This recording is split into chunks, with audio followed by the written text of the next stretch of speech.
ఆయా ప్రాంతాల నుంచి, అనేక ప్రాంతాల నుంచి చుట్టూ 120-130 కిలోమీటర్ల దూరం నుంచి సేవకులు పిలిపించి ఈ ప్రాంతం కోసం ప్రార్థన చేయాలని, ఈ ప్రాంత ప్రజలపైన భారం కలిగి ఎంతో ప్రేమతో మమ్మల్ని పిలిపించున్నారు.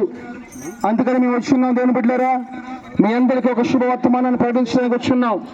హల్లెలూయా. ఒక చిన్న మాటను చెప్తాను, జాగ్రత్తగా వినండి. ఆదికాండము 3వ అధ్యాయము 10వ వాక్యంలో ఒక మాట రాసి ఉంటుందండి. యేసు ప్రభు మనిషిని ఎంతో ప్రేమతో తన రూపులో, తన స్వభావంలో, తన పోలిక చొప్పున నిర్మించుకున్నాడు. ఒకానొక స్థానంలో, అంటే దేవుడు ఏర్పరచుకున్న స్థానంలో మొట్టమొదటి మనిషిని ఉంచాడు. దేవుడు అనేవాడు మనిషిని ఏర్పాటు చేసుకుంటాడు. దేవుడు మనుషుల్ని ఏర్పాటు చేసుకుంటాడు. మనుషులు దేవుని ఎప్పుడు కూడా ఏర్పాటు చేసుకోలేరు. దేవుడు ఆదాముని ఏర్పాటు చేసుకొని ఒక స్థలంలో పెట్టాడు. అయితే అతనికి ఏం చెప్పాడంటే, ఆ తోటలో ఉన్న పళ్ళన్నీ మీరు తినొచ్చు, జీవక్ష పళ్ళు, మంచి చెడు తెలియజేసే పళ్ళు మీరు ఆహారంగా భుజించండి, కానీ మంచి చెడు తెలియపరిచే చెట్టు మాత్రం పండు తినొద్దని చెప్పేసి అన్నాడండి. అయితే ఆ మాట అతను మీరి ఆజ్ఞ అతిక్రమించి ఆ పండు తిన్నాడు. మీరు బైబిల్ చదువుకున్నట్లయితే ఆదికాండం 3వ అధ్యాయం 10వ వచనంలో ఆ పండు తిన్న వెంటనే అతనిలోకి భయము అనేది ప్రవహించేసింది.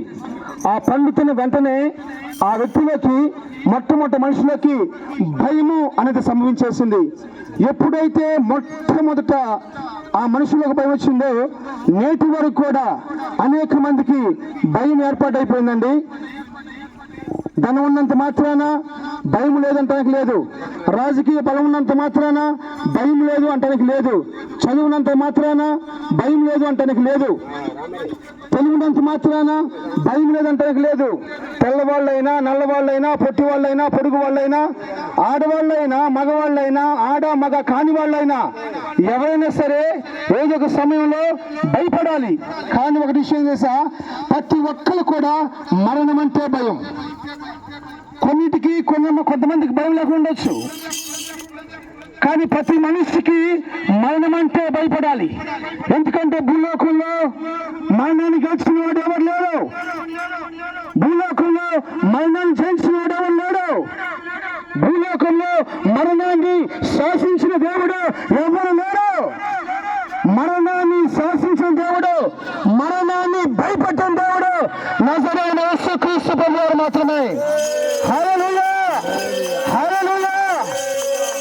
2000 సంవత్సరాల క్రితం ఆ దేవుడే మనిషి రూపంలో ఈ భూలోకానికి వచ్చి మరణ భయం చేత కలత చెందుతూ ఉండగా ఆ ప్రజలందరినీ చూసి బిక్కుబిక్కుమంటూ అల్లాడిపోతున్న ఆ ప్రజలందరినీ దేవుడు చూసి 2000 సంవత్సరాల క్రితం యేసుక్రీస్తు ప్రభువారు ఈ లోకానికి వచ్చేసి మనిషి కోసం దేవుడు ప్రాణం పెట్టాడండి. మనిషి కోసం దేవుడు ప్రాణం పెట్టాడు.